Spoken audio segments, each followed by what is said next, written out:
Hmm.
Halo,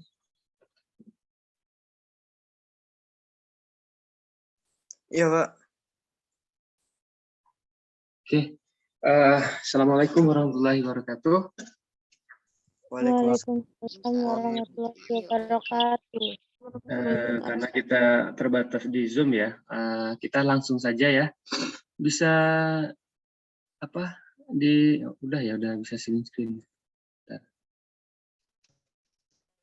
Nah, di sini saya ingin menjelaskan dulu sedikit mengenai tugas karena banyak yang ragu kemarin itu menghubungi saya, Pak, tugasnya bagaimana, kapan dikumpul gitu ya.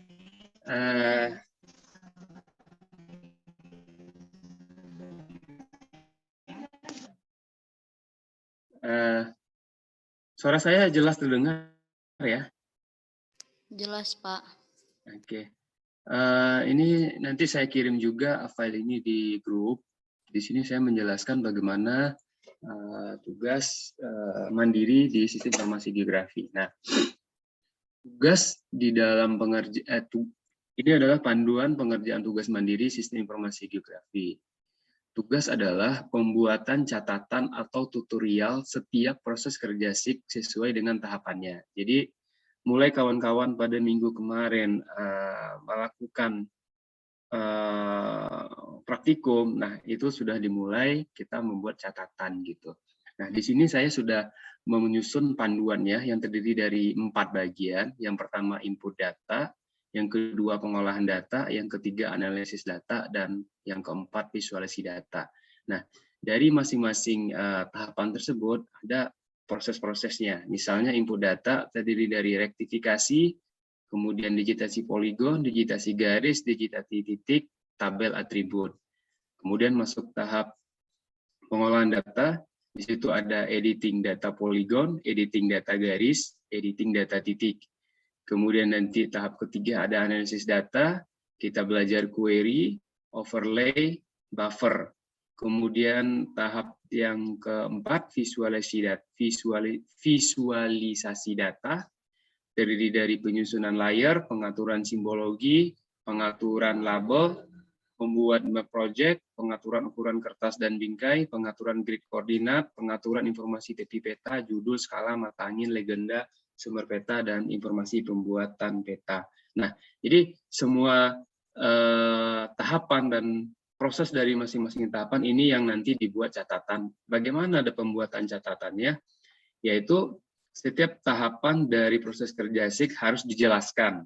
Yang pertama, pengertian dan penjelasan terkait. Misalnya di minggu kemarin kita belajar rektifikasi, jadi kawan-kawan bikin dulu rektifikasi itu apa gitu, bikin penjelasannya atau pengertian rektifikasi. Kemudian di screenshot sedetail mungkin setiap proses kerja dari SIG. Nah, kemarin itu kita belajar rektifikasi, kawan-kawan screenshot mulai dari cara memasukkan data ke ArcGIS misalnya, cara mengaktifkan toolbarnya gitu, cara memberikan titik ikat, cara ekspor sampai nanti setelah diekspor menjadi image gitu atau TIFF gitu ya. Nah, itu harus di screenshot dan dibuat penjelasannya atau keterangan. Nah, tugas ini dikumpul bukan tiap pertemuan, tapi dikumpul pada akhir perkuliahan. Nah, nanti setelah dibuat di Microsoft Word tersusun rapi, mulai dari input sampai visualisasi data, dan sudah kawan-kawan lengkapi penjelasannya, kemudian di ekspor ke PDF, kemudian nanti dikirim ke Google Classroom. Nah, kenapa di akhir perkuliahan? Agar tidak tercecer per bagian-bagian gitu. Jadi bisa bagi kawan-kawan untuk membuat untuk menjadi tutorial nanti gitu. Jadi kalau ada yang lupa tinggal mengulang lagi ke tutorial yang sudah dibuat. Kemarin ada yang mengasih saran, Pak, bagaimana kalau dengan video? Nah, kalau video ini kan tahapannya banyak, mulai dari rektifikasi sampai visualisasi data. Saya pikir ini butuh video yang berdurasi sampai 5 jam atau 6 jam, jadi nggak efektif juga. Terutama memakan waktu, apalagi nanti edit-edit videonya susah. Jadi lebih baik kita bikin catatan saja gitu. Nah, dan ini kan juga nggak di print, nanti dijadikan PDF, ya kalau PDF maupun bisa lebih sampai 100 halaman atau gimana, semakin banyak screenshot tentunya semakin banyak, dan itu lebih baik kan, lebih detail. Dan itu kita tidak memakan waktu banyak dan juga hemat biaya karena dikirim lewat PDF. Jadi itu ya gambaran mengenai tugas. Jadi tidak ada miskomunikasi lagi mengenai tugas, tidak ada lagi nanti yang tanya, Pak, tugasnya kapan dikumpul atau gimana gitu. Jadi di sini sudah saya jelaskan. Nah, sebelum kita masuk ke perkuliahan, mengenai tugas ini ada yang mau ditanyakan? Ada yang mau ditanyakan? Kalau enggak, kita masuk ke perkuliahan. Ayo, ada? Tidak, Pak. Lanjut, Pak. Jelas ya?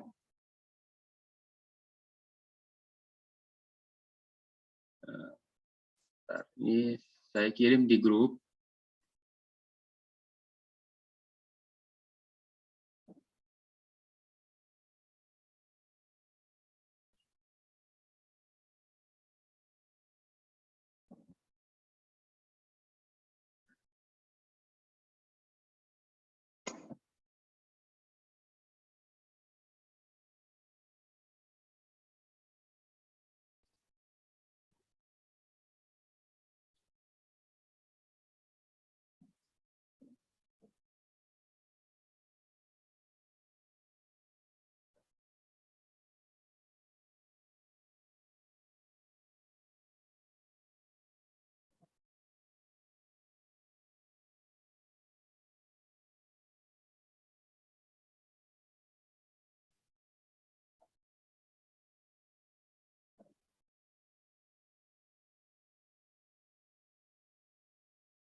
Oke, kita lanjut ya. Di grup saya sudah kirim panduan mengerjakan tugas dan tutorial kelima. Yang sebelumnya saya sudah kirim tentang rektifikasi, gitu ya. Pengenalan ArcGIS ada 1, 2, 3, 4 kemarin saya kirim. Nah, sekarang ini saya kirim yang kelima berhubungan dengan topik kita pada hari ini, yaitu digitasi atau digitalisasi. Nah, di dalam digitasi ini kita kembali lagi kepada format data vektor di dalam SIG, di mana bumi itu direpresentasikan ke dalam 3 bentuk. Yang pertama adalah poligon, yang kedua garis, dan yang ketiga titik. Maka peta tabular yang minggu lalu sudah kita lakukan rektifikasi, artinya peta tersebut sudah memiliki koordinat, sudah terikat dengan koordinat, maka kita bisa mendigitalisasi informasi-informasi yang ada di dalam peta. Nah, informasi tersebut perlu kita klasifikasikan terlebih dahulu, yaitu objek yang berupa poligon, objek yang berupa garis, dan objek yang berupa titik. Nah, untuk selanjutnya kita akan melakukan digitasi berdasarkan objek tersebut, di mana satu objek nanti kita jadikan satu layer peta. Misalnya pengguna lahan itu objeknya berupa poligon, nanti jadinya layer berupa poligon. Jaringan jalan itu objek berupa garis, nanti jadinya layer berupa garis. Kemudian permukiman misalnya itu merupakan objek berupa titik, nah nanti akan menjadi layar berupa titik.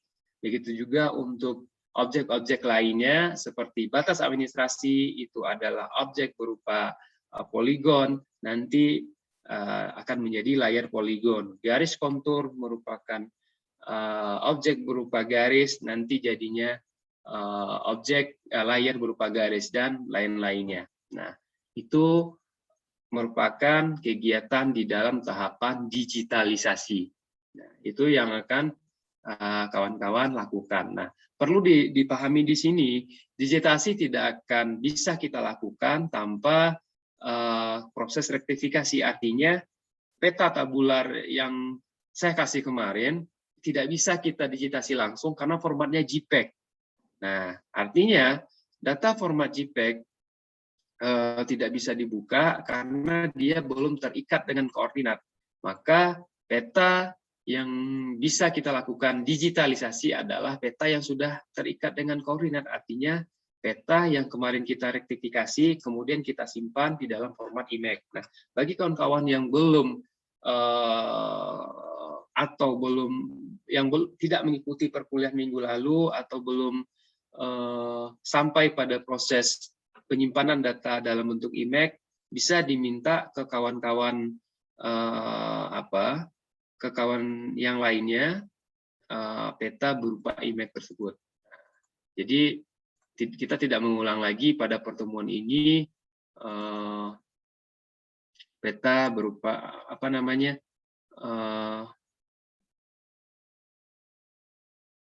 pembuatan IMAX gitu ya.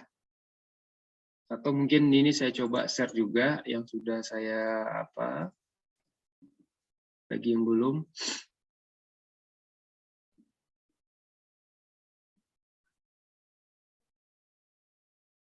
Jadi kalau kita mengulang lagi rektifikasi nanti nggak selesai.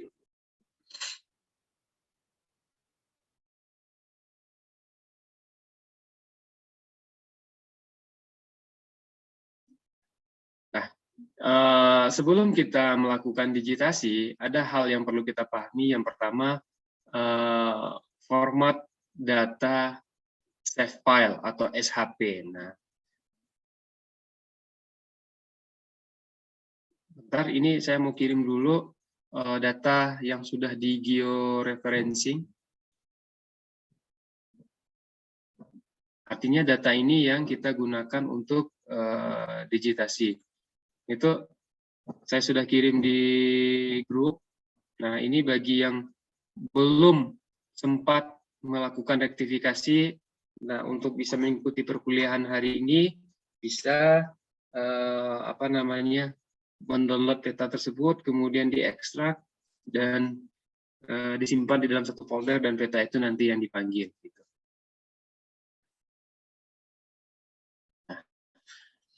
Kita bicara sedikit mengenai format data save file, di mana format data save file ini adalah format digital dari data vektor.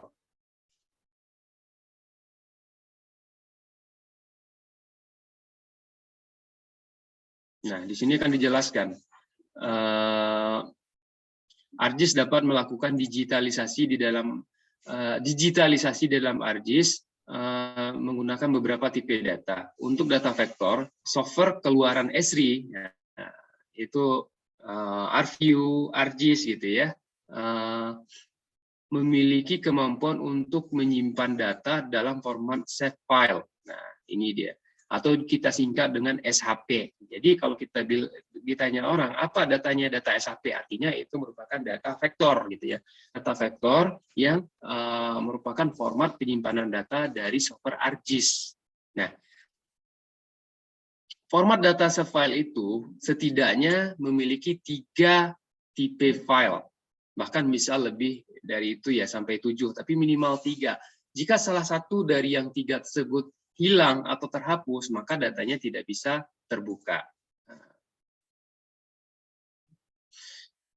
Yang pertama adalah DBF, yang kedua SHX, dan yang ketiga SHP. Ini yang paling penting, yang 3 ini. DBF, SHX, SHP gitu. Nah, SHP itu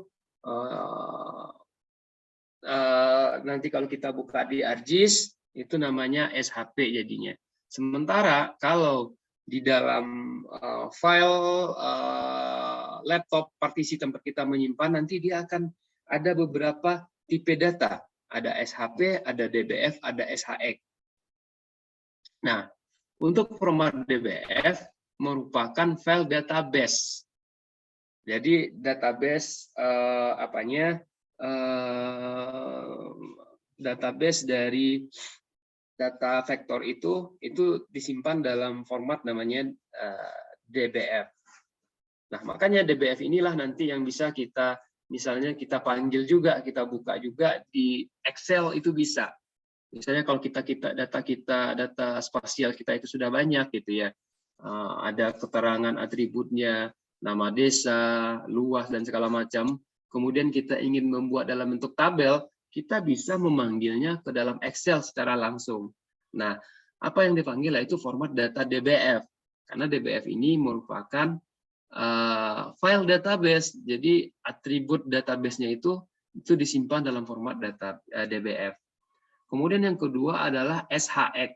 SHX ini adalah file indeks spasial. Nah, maksudnya file indeks spasial itu ini yang menyimpan titik koordinat. Gitu. Jika SHX-nya itu hilang, maka dia berupa gambar tapi tidak ada koordinatnya gitu. Jadi file koordinatnya itu disimpan dalam format SHX. Kemudian yang ketiga ada SHP. Nah, SHP ini adalah file grafis. Jadi ketika di layar peta nampak berupa poligon, nampak berupa garis, nampak berupa titik, itu SHP gitu. Tapi antara SHP, SHX dan DBF mereka saling satu kesatuan. Salah satunya hilang, dia nggak bisa kebuka. Gitu. Jadi perlu kita ingat, DBF merupakan database, database dari data spasial tersebut. SHX data tampilan berupa garisnya atau grafik. Kemudian ada SHX. SHX ini berupa indeks spasial atau koordinatnya. Nah, gitu.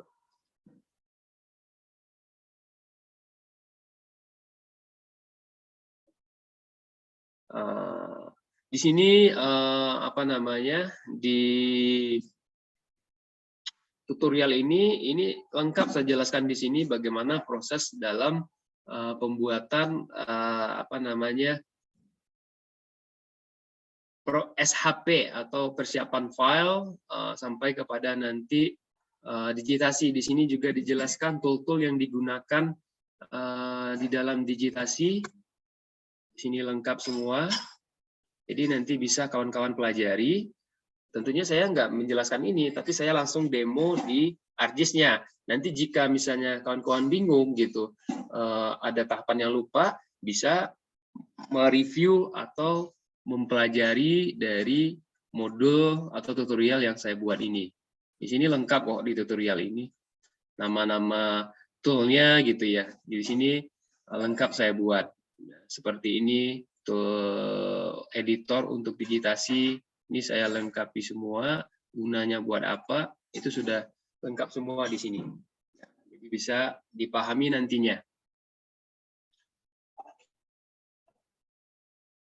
Nah, oke, itu sekilas mengenai data spasial, format penyimpanan data dan tutorial yang saya berikan. Sekarang kita masuk kepada demo pengerjaan pembuatan data spasial di dalam ArcGIS. Nah, kan kita buka. ArcGIS-nya sudah standby ya, jadi nanti bisa diikuti oleh kawan-kawan.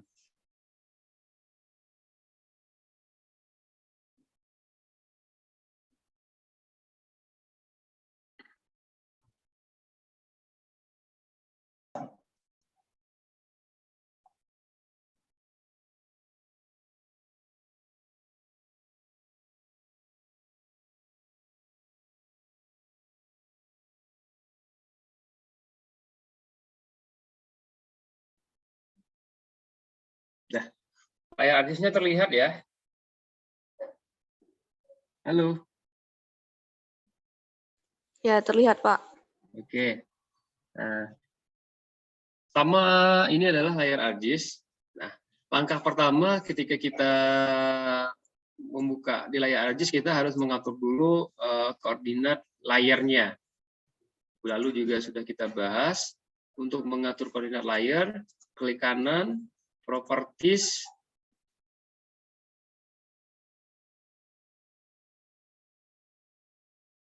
lama juga loading. Error. Maaf. Hadisnya error. Ulang buka lagi.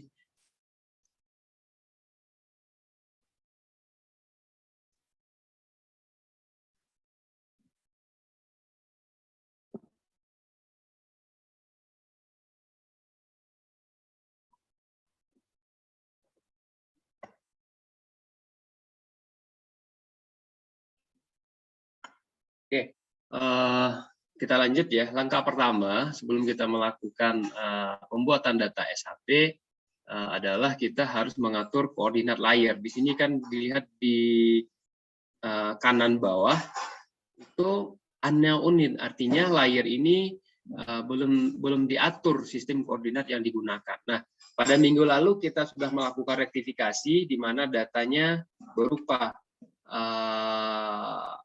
koordinat geografis atau menggunakan koordinat geografis, maka layer dari peta ini kita gunakan koordinat geografis juga gitu.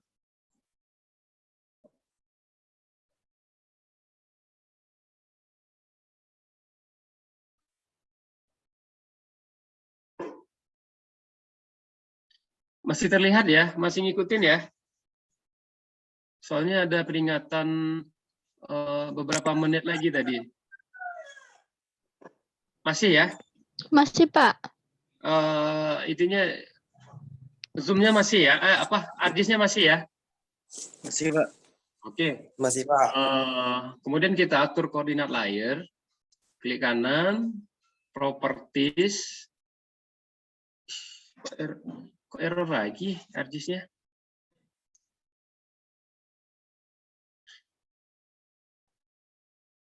Biasanya nggak pernah error-error.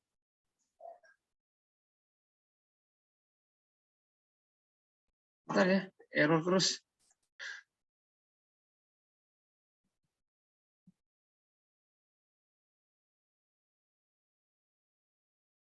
Karena buka di Zoom berat kali.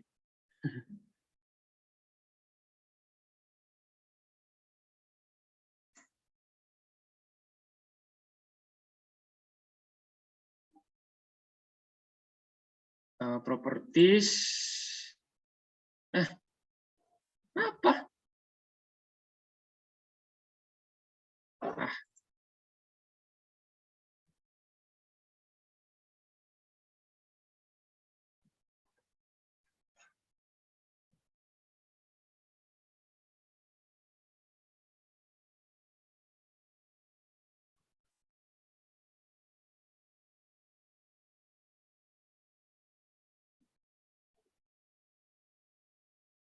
Oke, mungkin kita langsung saja manggil data yang kemarin.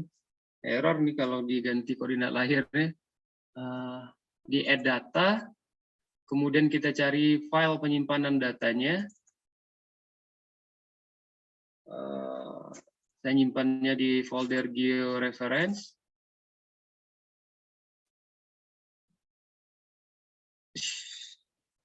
Kok error lagi? Apa sebab ya?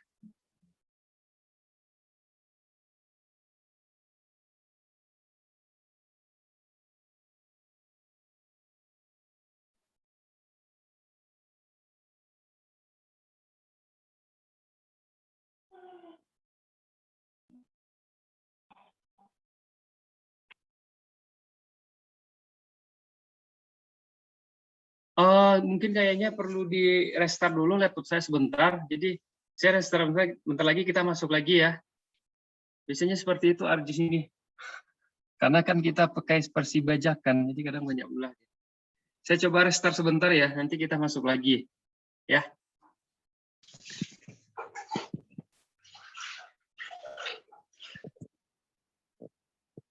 Saya restart sebentar laptop, kemudian masuk lagi.